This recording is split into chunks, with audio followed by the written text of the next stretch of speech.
बच्चों, क्या हाल चाल, कैसे हैं आप लोग सब। आई होप आपके सितंबर 2025 की प्रिपरेशन चल रही होगी बहुत ही बढ़िया। और आपकी प्रिपरेशन में चार चांद लगाने के लिए मैं लेकर आ गया हूं आपके लिए एक revisionary lecture on a very very important topic which is called कारो। ठीक है, कंपनी ऑडिटर्स रिपोर्ट ऑर्डर, कारो, जिसपे क्वेश्चन बहुत ही फ्रीक्वेंटली आईसीआई द्वारा पूछे गए हैं। यहां पर बैकग्राउंड में आपको जो दिखाई दे रहा होगा ये मेरी हैंड रिटन समरी नोटिंग है जो कारो के लिए 100% रेलेवेंट है, कारो के सारे पॉइंटर्स को कवर करते हुए। तो आइए चलिए मैं आपके साथ इनको डिस्कस करता हूं। और प्लीज वीडियो पसंद आए, चैनल हमारा नया है तो चैनल को सब्सक्राइब और वीडियो को लाइक और अपने दोस्तों के साथ शेयर जरूर से कर दीजिएगा।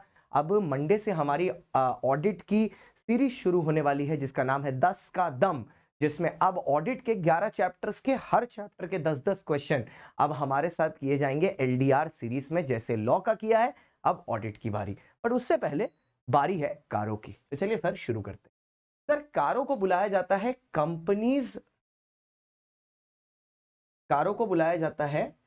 कंपनी ऑडिटर्स, ठीक है, रिपोर्ट ऑर्डर 2020। सर, कारो बेसिकली क्या है? कारो उन बातों को कवर करता है जिन बातों पर एक ऑडिटर को रिपोर्ट करना है अपनी ऑडिट रिपोर्ट बनाते टाइम। सर, ये CARO is applicable to every company and it also applies to a foreign company. मतलब जो सेक्शन 2 क्लॉज 42 में जो फॉरेन कंपनी है उसको भी कारो के प्रोविजंस एप्लीकेबल हैं, उसको भी कारो के प्रोविजंस मानने पड़ते हैं। उसके बाद सर ये एक बैंकिंग कंपनी पे भी लगता है, एक इंश्योरेंस कंपनी पे भी लगता है, कंपनी रजिस्टर्ड अंडर सेक्शन 8 पर भी, ओपीसी पर भी, स्मॉल कंपनी पर भी, इन सब पर लगता है एक्सेप्ट। अब ये एक्सेप्शन वाला पॉइंट बड़ा जरूरी है, थोड़ा इसको ध्यान से देखना। जब मैं बोलता हूं एक्सेप्ट, ठीक है, तो ये देखो कितने बढ़िया तरीके से ये पॉइंट बोला गया है। It applies to every private limited company. बोलता है मतलब एक्सेप्ट किसको बोलता है? प्राइवेट लिमिटेड कंपनी को नहीं लगता। कौन सी प्राइवेट लिमिटेड को कंपनी को नहीं लगता? Which is not being a holding or subsidiary of a public company. मतलब अगर एक प्राइवेट कंपनी है जो किसी पब्लिक कंपनी की होल्डिंग कंपनी या सब्सिडरी कंपनी बन जाती है, ठीक है, या कोई प्राइवेट कंपनी की पब्लिक कंपनी होल्डिंग या सब्सिडरी कंपनी बन जाती है, इधर वे में उस प्राइवेट कंपनी को भी फिर कारो मानना पड़ेगा। बट माइंड यू, यहां पर होल्डिंग और सब्सिडरी के बारे में बात दी हुई है, एसोसिएट के बारे में नहीं है। तो मतलब अगर मैं एक प्राइवेट कंपनी हूं और मैं एक पब्लिक कंपनी का एसोसिएट हूं, then there is no problem, मेरे को कारो फॉलो करने की दरकार नहीं है, प्रोवाइडेड इसके साथ साथ मैं बाकी तीनों कंडीशन को फुलफिल करूं। Remember, it is an and condition. मतलब कारो के बाहर रहने के लिए मेरे को ये तीनों चीजें माननी होंगी अगर मैं कारो के बाहर रहना चाहता हूं। तीनों मतलब क्या क्या चीजें सर?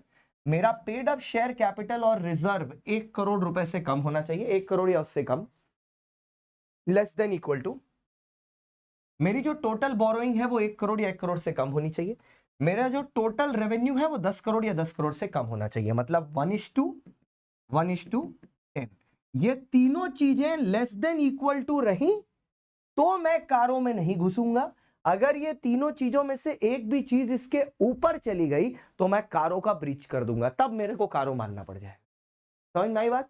अब एक बात और समझना, ठीक है, ऊपर वाली जो कंडीशन है नॉट बीइंग होल्डिंग सब्सिडरी वो तो अलग चीज है, और नीचे वाली जो 3 कंडीशन है वो अलग चीज है। मतलब क्या है? मान लो ये तीनों लिमिट मैंने पूरी रखी, मेरा पेड अप शेयर कैपिटल भी लेट्स से 50 लाख है, मेरी बोरोइंग 70 लाख है और मेरा टर्नओवर सिर्फ 8 करोड़ रुपए, लेकिन I become a subsidiary of a public company, तो भी मेरे को कारो मानना पड़ेगा। बाहर रखने के लिए आपको चारों कंडीशन एक्चुअली माननी पड़ेंगी, चारों। होल्डिंग सब्सिडरी भी नहीं होना है, रिजर्व भी नीचे रहना है, बोरोइंग भी नीचे रहना है, रेवेन्यू भी नीचे रहना है, और बाहर निकलने के लिए इनमें से कोई एक भी अगर लग गई तो आप बाहर निकल, ठीक है, फिर कारो मानना पड़ेगा। ओके, आई होप ये पहला क्लियर हो गया होगा। कारो में फिर एक आता है पैरा नंबर 2, ठीक है। अब ये पैरा नंबर 2 क्या बोलता है? बोलता है sir audit report shall contain matter of para 3 and 4. It shall not apply to the audit report or consolidated financial statement. Sir, कारो does not apply to CFS. कारो स्टैंड अलोन फाइनेंशियल स्टेटमेंट्स को apply करता है, CFS पर नहीं, but CFS के बारे में भी कारो में बात किया जाता है। फिर आता है पैरा नंबर 3। ये हमारे लिए सबसे ज्यादा इंपॉर्टेंट है क्योंकि यहीं पर हमारी एक्चुअल बात होती है कि what are the matters to be considered. आखिरकार कारों में किन बातों के बारे में बोला जाता है, ठीक है। एक्चुअली हमारे लिए यही पैरा इंपॉर्टेंट है। एक्चुअली पैरा 2 भी इसी की तरफ हिंट करता है। पैरा 2 बोलता है कि आप जो ऑडिट रिपोर्ट बनाते हो उसमें वो मैटर होने चाहिए जो पैरा 3 एंड 4 में है, जो अभी आएंगे नीचे, ठीक है। और ये जो पैरा है, मतलब ये जो ऑडिट, ये जो कारो है, it shall not apply to the audit report on CFS. तो सीएफएस पर जो हम ऑडिट रिपोर्ट बना रहे हैं उस पे कारो नहीं अप्लाई हो, ठीक है। आइए ओके, अब एक एक करके हम आपको सारे के सारे आइटम्स दिखाना शुरू करते हैं, कौन कौन से आइटम है और उसके ऊपर क्या क्या रिपोर्टिंग है। सबसे पहली जो आइटम है जो आती है हमारे सामने, वो आती है फिक्स्ड एसेट और इंटेंजिबल एसेट। सर हम लोग को पता है फिक्स्ड एसेट एक बहुत ही इंपॉर्टेंट कंपोनेंट होता है किसी भी ऑर्गेनाइजेशन का। तो फिक्स्ड एसेट के बारे में कारो में क्या लिखा है, आइए चलिए देखते हैं। वो पहले बोलता है दैट कि ऑडिटर बताएगा कि proper PPE records, plant property equipment के लिए प्रॉपर रिकॉर्ड्स मेंटेन्ड है कि नहीं। दूसरी बात, वो चीज वेरीफाई की गई है कि मैनेजमेंट के द्वारा कि नहीं। टाइटल डीड्स को वेरीफाई करेगा ये देखने के लिए कि इमूवेबल प्रॉपर्टी कंपनी के ही नाम पे है ना, अगर वो कंपनी के अलावा किसी और के नाम पर है तो इंक्वायर करेगा क्यों। नेक्स्ट, अगर कोई प्रॉपर्टी को रिवैल्यू किया गया है तो वो देखेगा कि सर वो रिवैल्यूएशन में रजिस्टर्ड वैल्यूअर है कि नहीं। और सबसे ज्यादा चीज, उस वाले को अलग से स्टेट करेगा रिपोर्ट में जहां पर 10% या उससे ज्यादा का रिवैल्यूएशन हुआ। मतलब लेट्स से वैल्यू 1 लाख है, ठीक है, और रिवैल्यूएशन हुआ है 1,10,000 कर दिया गया इसको, या उसके ऊपर कर दिया गया, तो ये ग्रेटर देन 10% है, ग्रेटर देन इक्वल टू, इसका अलग से डिस्क्लोजर लगेगा, ठीक है। Next, proceeding initiated pending against the company for बेनामी प्रॉपर्टी। सर बेनामी प्रॉपर्टी वो प्रॉपर्टी होती है जिसपे किसी का नाम नहीं है। तो अगर कंपनी के अगेंस्ट बेनामी प्रॉपर्टी का कोई क्लेम चल रहा है या कुछ चल रहा है तो उसका डिस्क्लोजर भी वो अपने ऑडिट रिपोर्ट के कारों में बता देगा। नेक्स्ट, उसके बाद आती है इन्वेंट्री, ठीक है। पहले देखो एसेट्स के बारे में बात कर रहे हैं, आती है इन्वेंट्री। इन्वेंट्री में सबसे पहले ऑडिटर बताएगा कि उसने फिजिकल वेरिफिकेशन अटेंड किया है कि नहीं, एट रीजनेबल इंटरवल्स कंपनी करवाती है कि नहीं, व्हाट इज द प्रोसीडियर ये बताएगा। अगर कोई डिस्क्रिपेंसी है, और सबसे ज्यादा कौन सी डिस्क्रिपेंसी, डिस्क्रिपेंसी मतलब सोच कुछ और, सोच कुछ और, सच कुछ और, सोच कुछ और, सच कुछ और। अगर ऐसी कोई सिचुएशन है कि सोच कुछ और है सच कुछ और है, तो जहां पर भी 10% या उससे ज्यादा का ये प्रॉब्लम है उसको वो अलग से हाईलाइट करेगा। अगर वर्किंग कैपिटल की लिमिट 5 करोड़ से ज्यादा का वर्किंग कैपिटल का लोन सैंक्शन किया गया है बैंक या एफआई से, तो ये देखना है कि क्वार्टरली रिटर्न कंपनी बैंक को दे रही है कि नहीं। मतलब ये एक तरीके से देख लो, ऑडिटर ये देख रहा है कि बैंक के साथ कंपनी का बिहेवियर कैसा है। कि मान लो एक कंपनी ने तुमको लोन दिया, ठीक है, एक कंपनी ने तुमको लोन देके रखा हुआ है, ठीक है, तो तुम लोन के साथ किस तरीके का बिहेव कर रहे हो, वेदर क्वार्टरली रिटर्न्स फाइल कर रहे हो नहीं कर रहे हो, ये चीज बतानी है। फिर आती है इन्वेस्टमेंट, जिसमें बात करता है इंडिकेट करना है क्या कि कंपनी ने कितना amount as LAG, loans advances guarantee दे के रखा है to joint venture subsidiary and associate, या कितना लोन्स एडवांस या गारंटी दे के रखा है other than joint venture subsidiary associate. मतलब कंपनी ने कितने लोन्स एडवांसेस दिए हैं अपने ज्वाइंट वेंचर, अपनी सब्सिडरी या अपने एसोसिएट को, और कितने लोन्स एंड एडवांसेस दिए हैं अपने ज्वाइंट वेंचर, अपने एसोसिएट या अपने क्या बोलते हैं ये सब्सिडरी से अलग हटके, ठीक है, उसका डिस्क्लोजर दे दिया, ठीक है। अब इसमें नॉर्मली कोई भी 10 लाख रुपए का लोन अगर मार्केट में दिया जाए तो उसमें देखा यह जा रहा है कि इंटरेस्ट परसेंटेज लगभग 15% होता है, इंटरेस्ट परसेंटेज लगभग 15% हो। कंपनी ने ये लोन अपने ज्वाइंट वेंचर्स को दे के रखा है 5%, तो ये तो शक रेस करेगा ना, क्योंकि इसका जो इंटरेस्ट है it is prejudicial against the interest of the company, it is against the interest of the company. 15 पर देना चाहिए, आपने 5 में दे के रखा है, इट इज वेरी लेस, तो इसको वो इन्वेस्टिगेट करेगा। Next, okay, check whether the payment schedule is recognised, कि अगर प्रॉपर पेमेंट्स लोन की इंटरेस्ट की प्रॉपर पेमेंट्स मिल रही हैं कि नहीं मिल रही हैं। अगर कोई ओवरड्यू 90 दिन से ज्यादा है तो ये देखना है कि कंपनी ने उस पर कुछ एक्शन लिया है कि नहीं लिया है। If overdue loans are recovered और एक्सटेंडेड, या अगर कोई फ्रेश लोन बना दिया गया है और repayable on demand without any terms वाले को बेटर इन्वेस्टिगेट करेगा, ये आइडेंटिफाई करने के लिए कि कोई रिलेटेड पार्टी ट्रांजैक्शन तो नहीं। एक बात यहां पर समझना, here loans are in nature of investment. यहां पर जो लोन वगैरह है ना बाबू, ये in the nature of investment है। इसीलिए हम देखना चाह रहे हैं कि कहीं ऐसा तो नहीं कि इस लोन्स पर जो टर्म्स अग्रीड किए गए हैं वो कुछ अलग है, कि वो फेवरेबल नहीं है, इसलिए देखना चाह रहे हैं।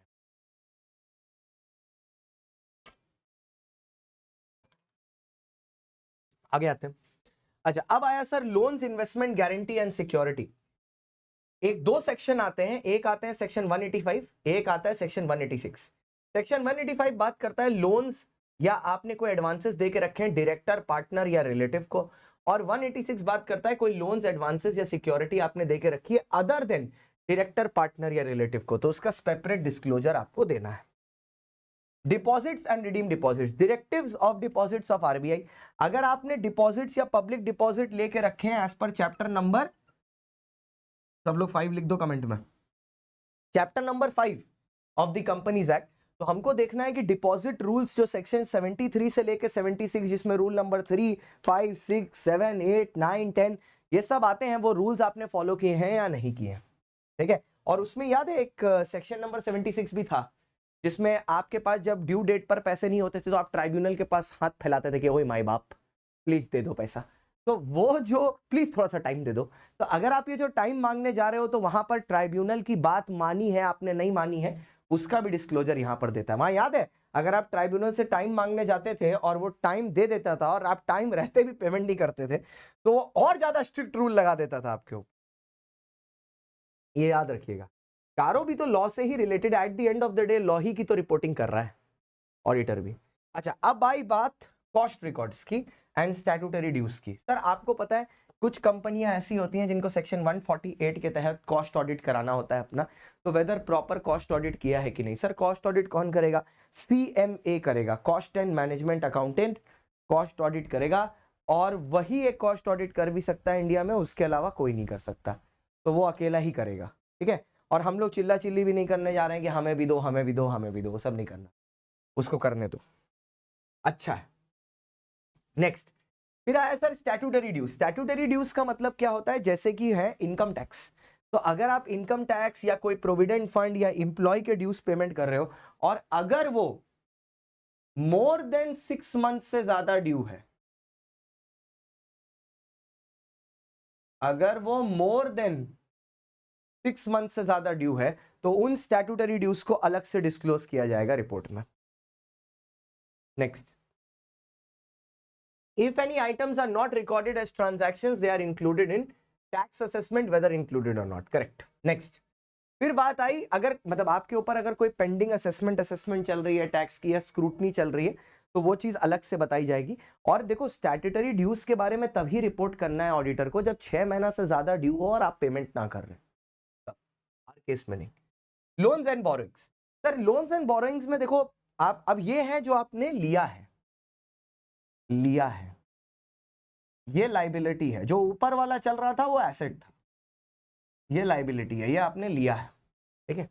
तो क्या आपने क्या डिफॉल्ट किया है? You have defaulted in payment of loans and borrowings. अगर आपने लोन्स एंड बोरोइंग पेमेंट करने में डिफॉल्ट किया, ठीक है, आपने पैसा नहीं दिया, या अगर आप विलफुल डिफॉल्टर है, wilful defaulter is like Mallya ji, कि पैसा होके भी पैसा नहीं दे रहे, ठीक है।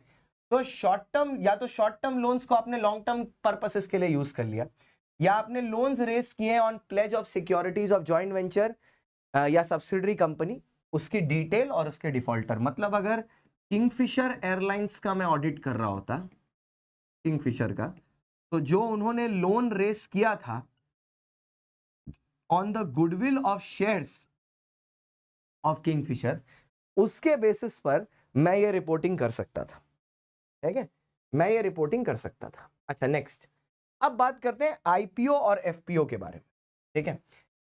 सर अगर एक कंपनी आईपीओ या एफपीओ करी, what is IPO FPO? IPO is initial public offer, FPO is follow up public offer या फर्दर पब्लिक ऑफर।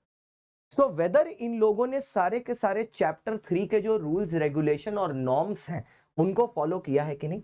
अगर प्रेफरेंशियल अलॉटमेंट कर रहे हैं अंडर सेक्शन 42, ठीक है, preferential allotment section 42 private placement बोलते हैं, तो प्रॉपर प्राइवेट प्लेसमेंट गाइडलाइंस को फॉलो किया गया है कि नहीं। उसके बाद आता है फ्रॉड। फ्रॉड के सेक्शन है 14312 से लेके 14315 तक, ठीक है।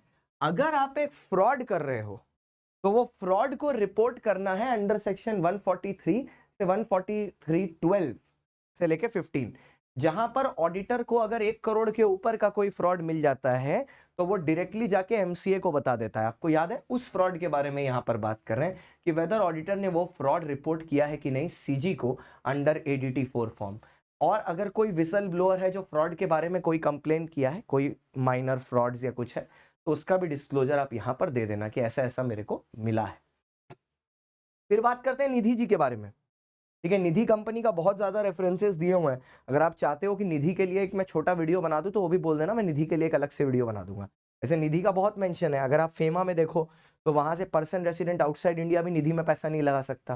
फिर अगर आप इसमें देखो कि प्रॉक्सी में, अब निधि कंपनी का प्रॉक्सी सिर्फ वही बन सकता है जो खुद उस कंपनी का मेंबर हो, उसके अलावा कोई नहीं बन सकता। 5% से ज्यादा अगर वोट होगा निधि कंपनी में किसी आदमी के पास, पोल पर 5% से ज्यादा एक्सरसाइज नहीं कर सकता। निधि पर काफी प्रोविजन है। आइए, तो निधि कंपनी का जो ओन्ड एंड डिपॉजिट का रेशियो है कि वो वेदर 1:20 मेंटेन्ड है कि नहीं। मतलब खुद का पैसा लगाया है 1, डिपॉजिट है 20, ओन्ड टू डिपॉजिट 1:20 का रेशियो मेंटेन्ड है कि नहीं। Next, okay okay. और जितने टोटल डिपॉजिट्स निधि कंपनी को मिलते हैं उसके 10% should be put into unencumbered securities.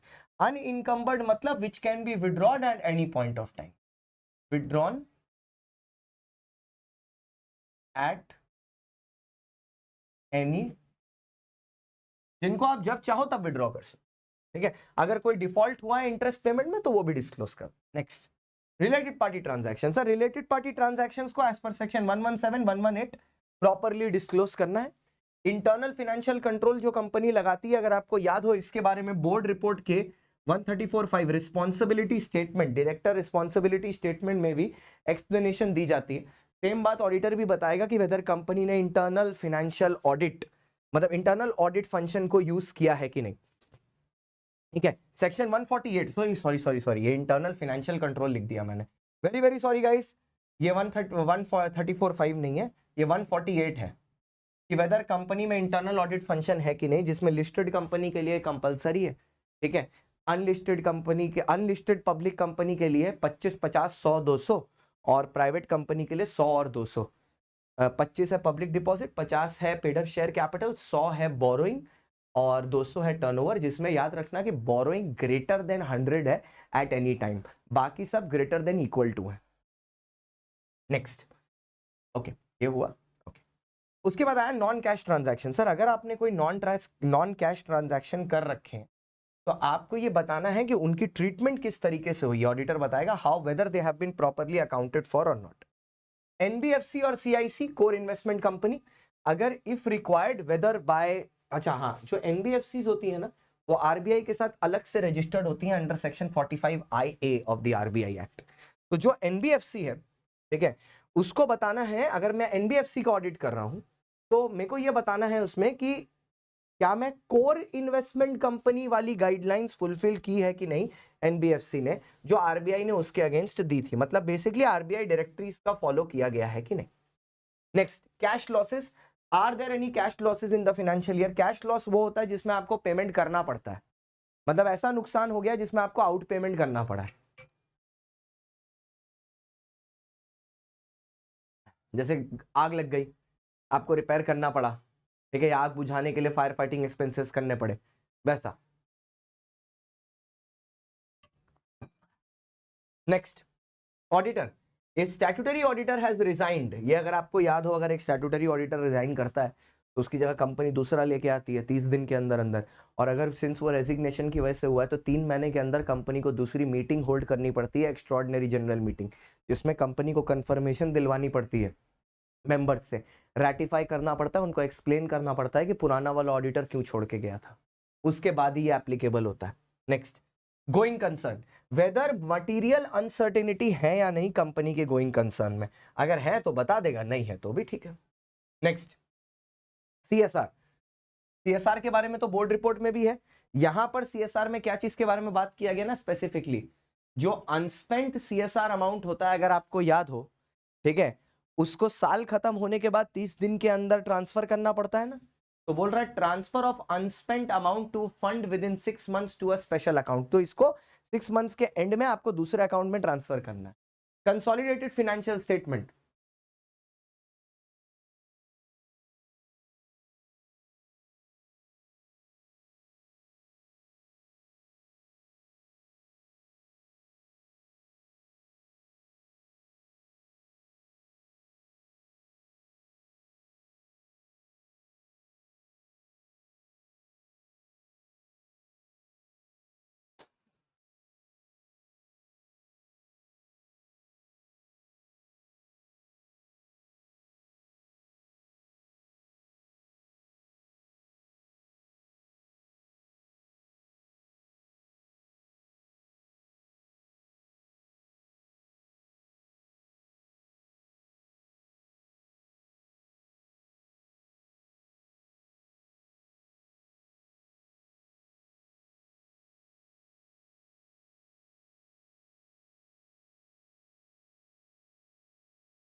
हाँ वही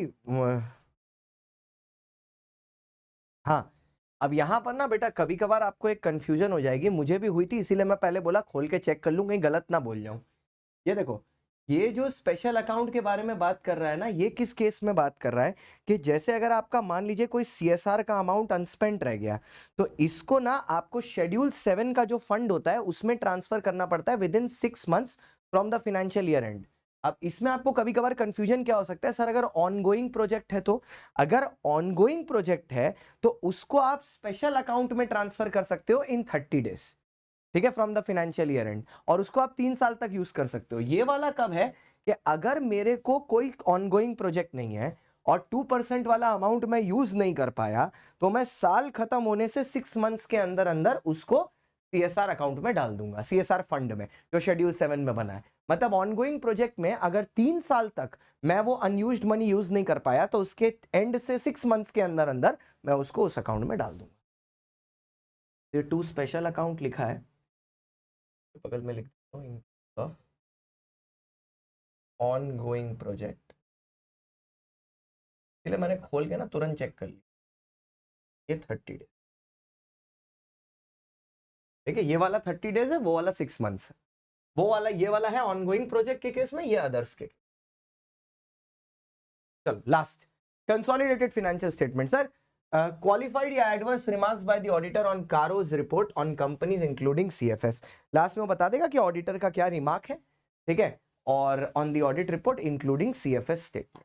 आई guess with this we finish अपना कारो का पूरा लेक्चर। ये नोट्स आपको कहाँ मिल जाएंगे, वो जो लिंक दिया हुआ है नोट्स का वहीं पर अवेलेबल हो जाएंगे, मेरे इंस्टाग्राम पर भी CA शांतम गुप्ता, वहां पर मेरी ड्राइव है मेरे बायो में, उसमें भी आपको ये अवेलेबल हो जाएंगे।